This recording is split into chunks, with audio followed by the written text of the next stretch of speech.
Rebecca, just a heads up. I've invited 10 of my friends over to the house tomorrow afternoon. So, it would be great if you could prepare lunch for everyone. Wow, 10 people? That's quite a large gathering, isn't it? I'm quite popular around town, you know. We all decided to catch up after a long time. And our house is the perfect size for a gathering of 10 people. I see. Okay. In that case, I guess I should make something nice and easy for you all to share with each other, right? How about a delicious seafood platter? Don't be silly. That won't do at all. Honestly, you're just hopeless, aren't you? Always trying to take the easy way out. Oh, no, I'm sorry. That wasn't my intention at all. I just thought it would be nice if you could all share the same thing. In that case, what would you like me to prepare for everyone? Well, don't get me wrong, I'd be just fine with a simple salad or something along those lines. But what would everyone say if you served up something like that? People would think my daughter-in-law can only cook plain, simple dishes. And you wouldn't want people to think that either, I'm sure. Anyway, everyone is getting older, you know. So some of the guests have foods they can't eat anymore. Oh, I see. Can you give me some examples? Well, let's see. Patty can only eat soft foods. Elena doesn't eat meat anymore. Oh, and Joanna is lactose intolerant. As for me, I hate eating vegetables, as you know. So you'll have to make something for each person according to their needs. I know, but sorry. I'm still not exactly sure what I should make for everyone. I knew you'd say that. Always making excuses and trying to take shortcuts.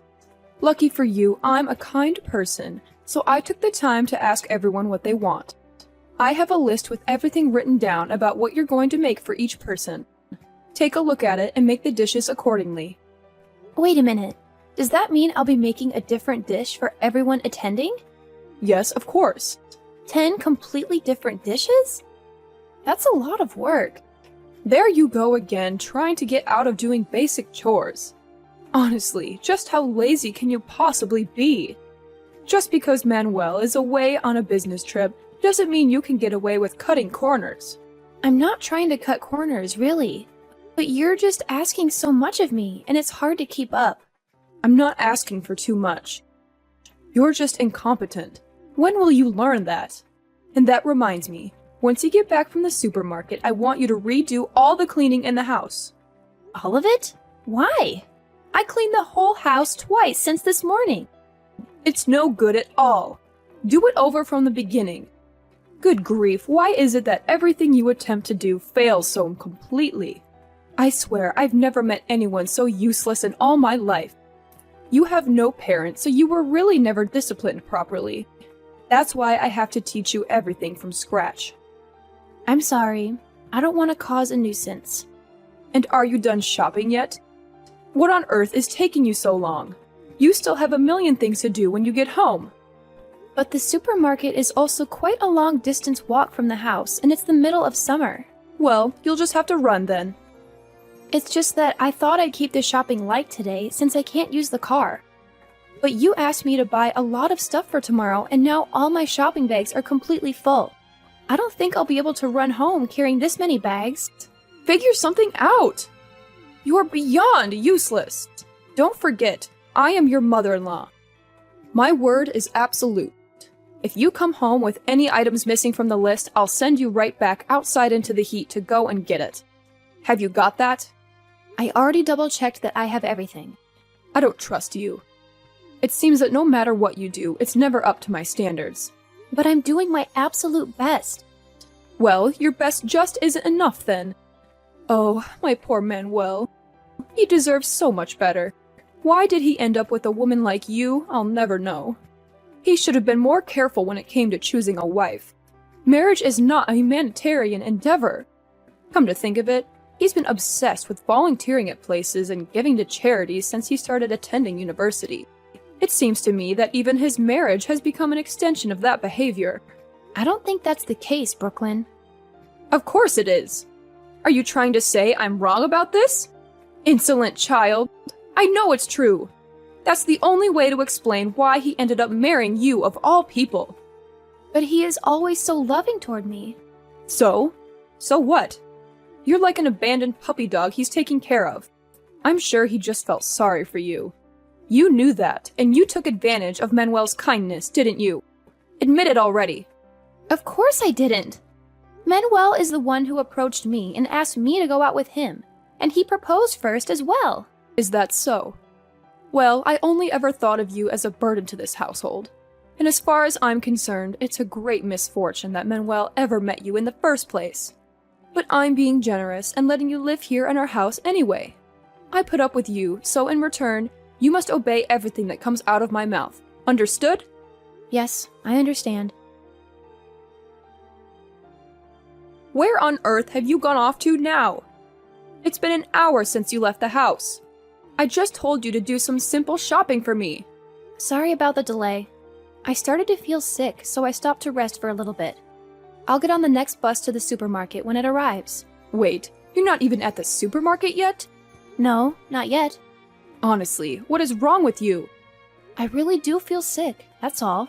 I don't believe a word of this nonsense. Stop trying to play this sympathy card. Hurry up and get back here already. Rub my shoulders for the rest of the day. But I rubbed your shoulders for over an hour last night.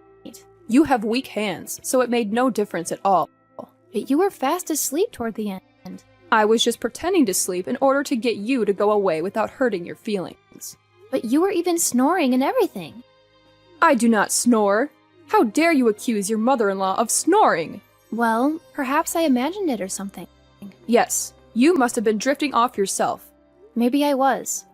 I have to massage your shoulders before you sleep every night, and then I get up at 5 a.m. to clean the house and make everyone breakfast. So recently I haven't been getting that much sleep. That's only natural. Keeping the house clean is a housewife's job. And yet you continue to cut corners wherever possible. I'm doing my best to keep the place clean. Well, of course you are. You're not praiseworthy. Like I said, keeping the house clean is a housewife's job. More importantly, hurry up and finish your errands. When you get back, you need to help me prepare for my holiday and pack my suitcase. I'm leaving tomorrow, you know. I don't know if I'll be up to that today. I feel really dizzy. I would like to rest a little bit more when I get home. Are you trying to defy me? No, it's not like that. Recently, I've been feeling really tired and getting migraines all the time. You're perfectly fine. Do you really think you'll be able to get out of doing housework by making up stories like that? Okay, I'm on my way. I'll be back as soon as possible. Oh, and by the way, just because I won't be home for a few days, doesn't mean you can skimp on the housework. And I know you've been secretly eating food from the kitchen at night. What? I'm not sure I follow. You thought I hadn't noticed anything? I hear you sneaking around in the kitchen whenever you think I'm asleep. Wait, you heard that? Well, the thing is, let me explain. Go on. No, sorry, it's nothing. Never mind. That's what I thought. Stealing food in the middle of the night. You hurt this woman. I won't let you stay in this house if you're going to continue to be so useless. What do you mean? Honestly, I'm tired of you being here. If you could just leave Manuel and me alone, things would be so much more peaceful. What are you implying? Do you genuinely feel that way? I'm doing everything I can. I just want both of you to be content. To put it bluntly, I want you and Manuel to part ways. In simpler terms, get a divorce. Are you serious about this? Absolutely. If you two were to separate, then Manuel could find a new, more compatible wife. Is that truly what you desire? I can't believe this. Actually, I believe Manuel feels the same way. He's as tired of your presence as I am. He no longer wants to tolerate a wife who can't get anything right, and I don't blame him. Let him find someone better. But why would you say that? I don't understand. Well, he's always away on business trips, isn't he? But are you certain they're just business trips? Perhaps he's just trying to escape from you. He might have even found someone else. Someone superior to you. But Manuel is a good man, too kind to ask you to leave directly. I had no idea you despised me so much. All I ever wanted was for you to accept me. I tried my best to be a good daughter-in-law. Why did things turn out like this? Are you just now realizing how much we dislike having you around? Did you honestly think I could ever accept someone like you, who only brings trouble into my life? Absolutely not. Wake up from your dream. I thought if I persevered, one day we could have a relationship like a mother and daughter. Well, your hopes were misplaced. The day when we get along will never arrive. All your efforts have been in vain. Just give up. I can't believe it. So it's hopeless then? But I've given it my all. I truly believed it could work. Didn't it occur to you? From the moment we met, I've been hoping for the day when you and Manuel would part ways. If that happened, he can find a new woman, a better woman. Now I understand. There was never any chance of winning your approval from the beginning, was there? Absolutely not. Do I really need to spell it out for you to understand my feelings? I don't know what to say. This is really disheartening. What's that? Trying to gain my sympathy again by playing the victim. Just stop it already. You're so cunning. Don't think for a moment that I'll fall for it.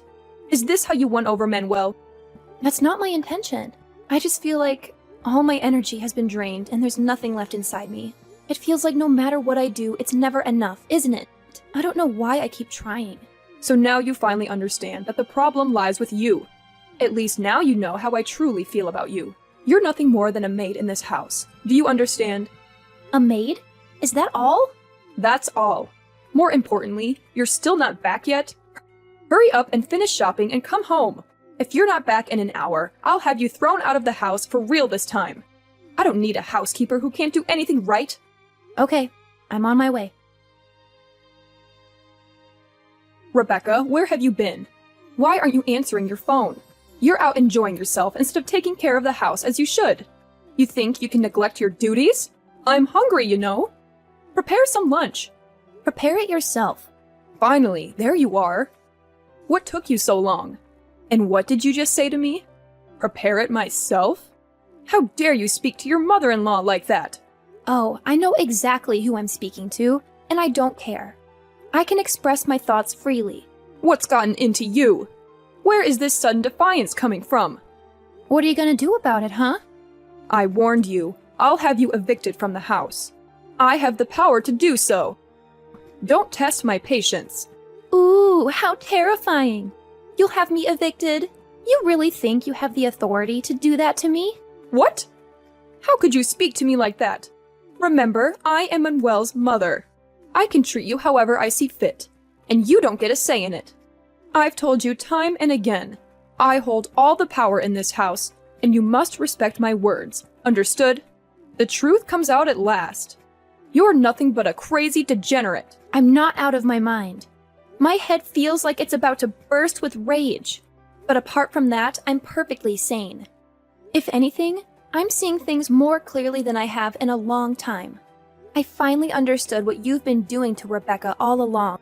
If only I'd realized it sooner, I could have intervened. I could have shielded her from you. Wait, what? Aren't you Rebecca? Who are you? Are you her secret admirer or something? I knew it. That girl is not suitable for Manuel at all. He must divorce her now. He must. Rebecca's no more, you fool. Huh? What do you mean she's no more? I mean exactly that. Rebecca's no more, Mom. And it's all because of you. Wait, Manuel? Is that you? Yes, it's me. You finally figured it out, huh? What are you doing, dear? Why are you using Rebecca's phone? And what do you mean she's no more? You're not making any sense, my dear. Is this some sort of plot of hers to get back at me? You're still saying this nonsense even now? Of course it isn't part of some plot. Today was her funeral. I didn't inform you about it because I didn't want you to be there. I decided that you, of all people, didn't deserve to be there today. Stop kidding around. Tell me what's really happening here. You think I would joke about something like this? You're serious then? She passed away? Yes. She's really gone. But how? Why so suddenly? That would make sense.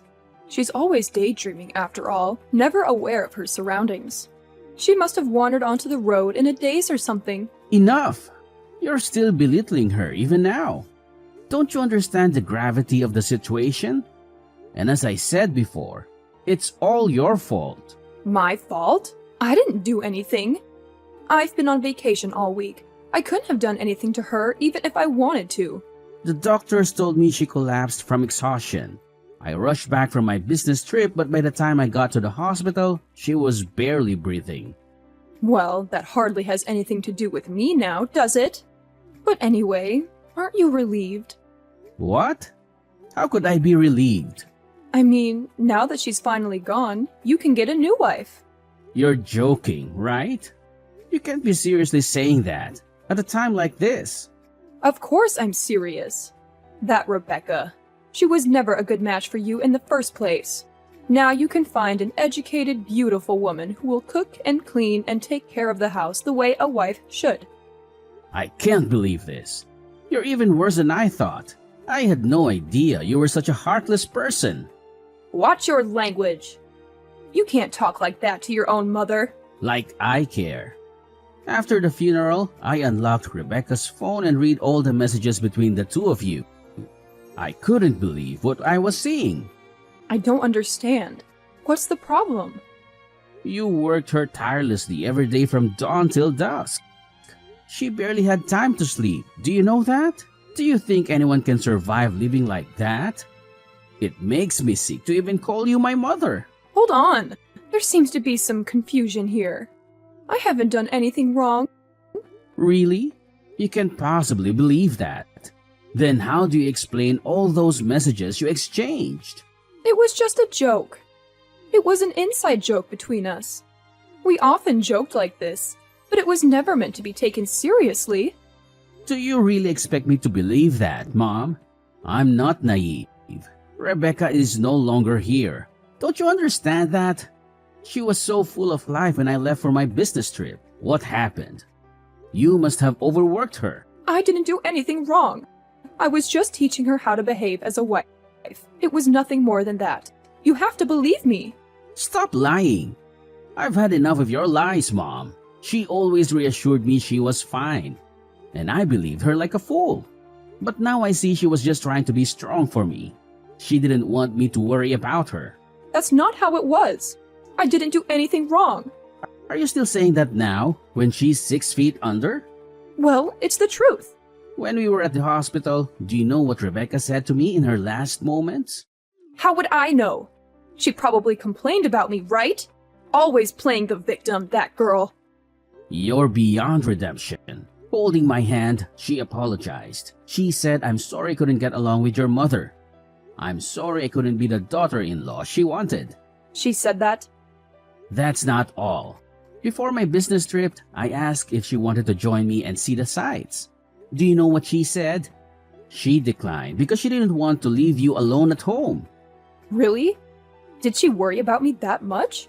She saw it as an opportunity to bond with you when it was just the two of you at home. She truly saw you as her mother. No, that can't be. She's an orphan. Her parents died when she was a baby. So after marrying me, she thought she would finally have a mother figure in her life. She did everything to be a good daughter. I never realized she felt that way. For your birthday, she wanted to celebrate by cooking your favorite dishes. She thought it would make you happy. So she had been practicing for weeks and even prepared a full menu. Wait, so all those noises from the kitchen at night were her practicing? And here I thought she was stealing food. She wanted to prepare a lot of food in secret to surprise you. She even excitedly planned a surprise party for you, discussing decorations, guest list, music selection, everything. No, that can't be. And yet, despite all of that, you treated her poorly until the very end? But I didn't know. How could I have known? None of this was ever communicated to me, and I didn't realize she saw me in such a light. Your selfishness led to my wife's death.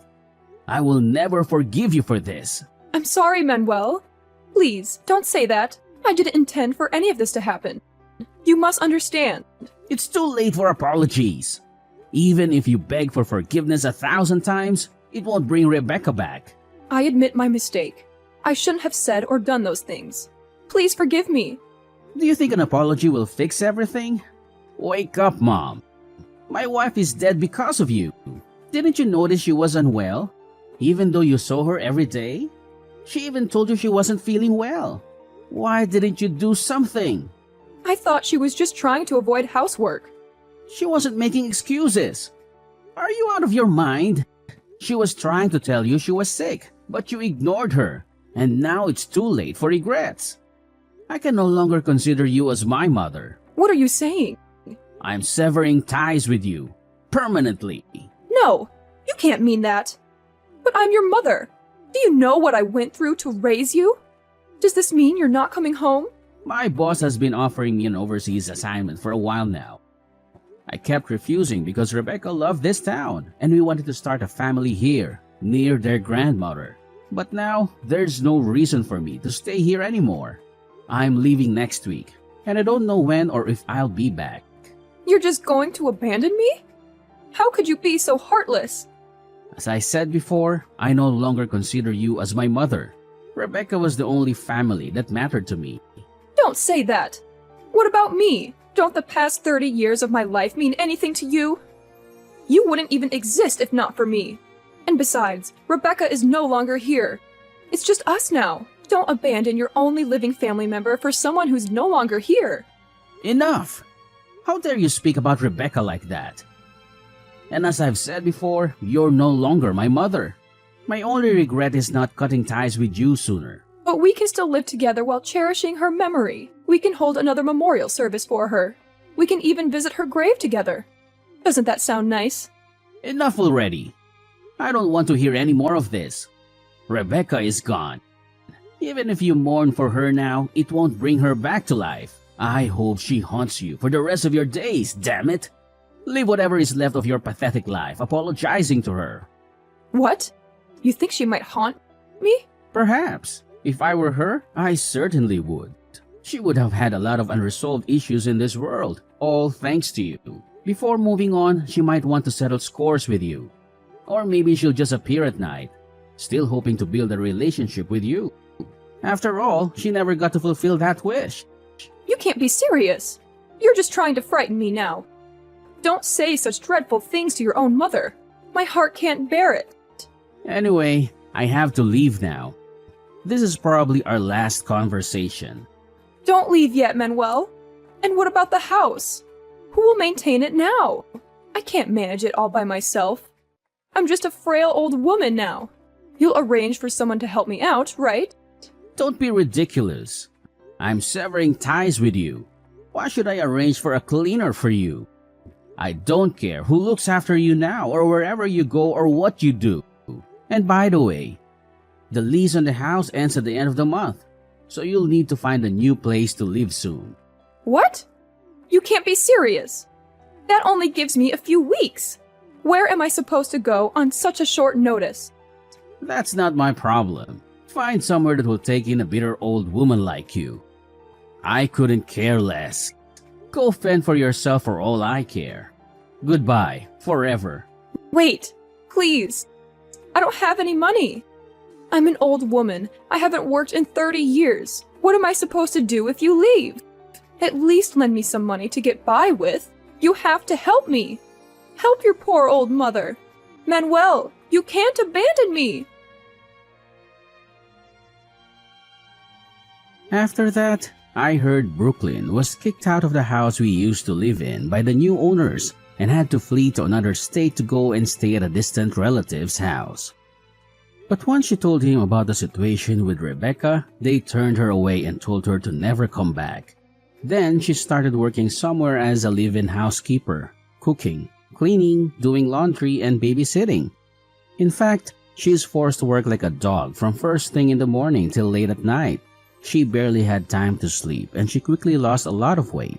She started telling people that every night the ghost of Rebecca would stand by her bedside and glare at her. Terrified, she ended up fleeing back to her relative's house for comfort, but was turned away again without hesitation. I no longer want anything to do with that woman, regardless of where she is or what she's doing. I still have trouble believing what happened to Rebecca. It haunts me every day to know that she's no longer in this world. I know I'll regret being unable to protect her from my mother for the rest of my life. But even so, every time I close my eyes, I still see Rebecca's smiling face, and I'll continue to live with that smile in my heart until the day I die.